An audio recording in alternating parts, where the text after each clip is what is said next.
This video provides instruction on how to troubleshoot Netafim's Apollo Disc Clean filter. If the system has isolation valves around the filter, check that they are open. Check that the maximum number of field valves are open. For instance, if the maximum number of field valves that are operating at the same time are 3 valves, then all 3 valves must be open. Verify that the manual override buttons on all the solenoids are in the correct position. For AC and DC continuous solenoids, the dot in the round brass knob should be pointing toward the brass base of the solenoid. For DC latching solenoids, the green lever should be vertical. If all the manual override buttons are in the wrong position, water will not flow through the filter. The pressure downstream of the filter needs to be at least 30 psi during backflushing. If a pressure-sustaining, normally open valve is present, it should be set at least 30 psi during backflushing. A clogged command filter does not provide water to the solenoids and backflush valves, and the filters will not flush. Make sure the 2-inch ball valve in the front of the command filter is open. Make sure the PD gauge is not broken. The set point should be set at 7 psi. The long red needle indicates the pressure differential at any given time. If the needle reads 0, then the discs are clean. As the red needle moves toward the shorter needle, then the discs are getting dirty. When the 2 needles touch, the backflush controller will initiate a flush cycle. To test the PD gauge, turn the set point to 0, touching the red needle. When the needles touch for 15 consecutive seconds, a backflush cycle should start. If the backflush cycle starts, then the PD gauge is working. If there is no flush, replace the PD gauge. Disconnect the tubing from the pressure sensor inlet and outlet.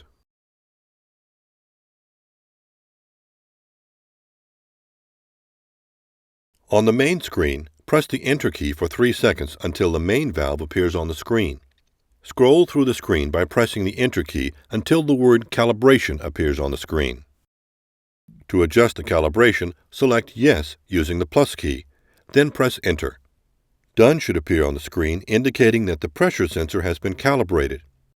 If error appears on the display, then the pressure sensor needs to be replaced. To check if the filter discs are clogged, turn off the water and confirm there is no pressure in the system. Inspect the discs. If all of the filters are completely clogged, the filter will not flush. Remove the discs and clean. Reassemble the discs on the spine.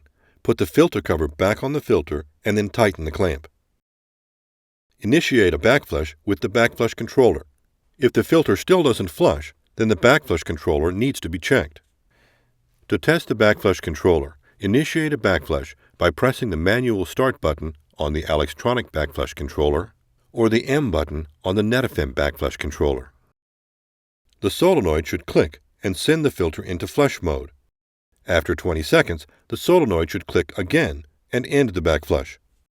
If the solenoid clicks, then the solenoid is operating and the control panel is not.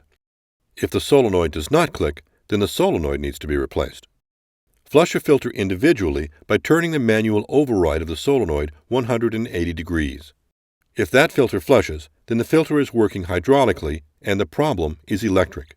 For AC backflush controllers, make sure the transformer is still functioning and replace it if needed. The controller panel can malfunction if exposed to moist or dusty conditions, rust, or lightning. If there is constant water going through the drain manifold, then one of the backflush valves is stuck in the flush positions.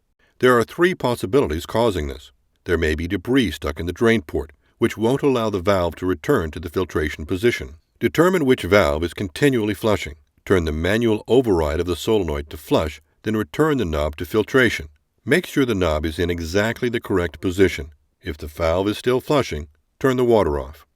Remove the entire 4-inch drain manifold from the back of the backflush valves. Visually inspect the backside of all valves to see if there is debris. Remove any debris. Carefully reassemble the valve and attach the drain manifold. The second possibility is the solenoid may be stuck and not returning to the filtration mode. On the backflush controller, switch the terminal wire from a stuck solenoid to a working solenoid. If the problem moves with a solenoid that is stuck, then the problem is the solenoid. Disassemble the solenoid to clean any debris. If the problem persists, replace the solenoid coil with a new one. The third option could be the diaphragm of the backflush valve may be torn. To confirm, close the ball valve in front of the 2-inch command filter. If the water is still flushing from the drain manifold, the diaphragm may be torn.